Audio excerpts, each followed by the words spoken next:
You want to know what I'd done to provoke such hatred in my own mother? You pissed yourself. Quite right. How old do you think I was at the time? 28. You're both in your early 70s. How does that inform your performances in both of these plays? Because you have played at least one of them at an earlier time in your life. I think perhaps for both of us, it's central to how we've approached both these plays, that we have lived some decades, and so have the characters, both characters in both plays that we play. And, I suppose 20 years ago, we'd have given a pretty good representation of performing it, but now quite a lot of it is very real, you know. I mean, I have arthritis in my hands, and it's there all the time, and it reminds me of age. There's a line in No Man's Land when I say, "Is it raining?" And I remind myself, because I look at my fingers because they're hurting, that when it rains they hurt even more.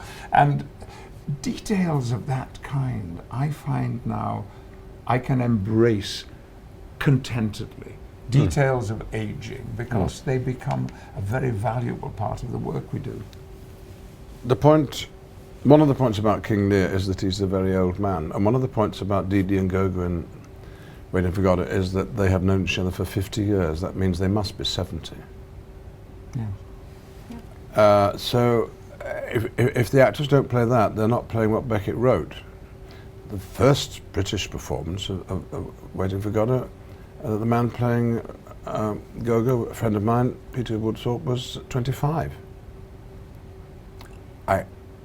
I don't know what his performance must have been like, because unless he was pretending to be old, but looking at the photographs, he doesn't look as if he is.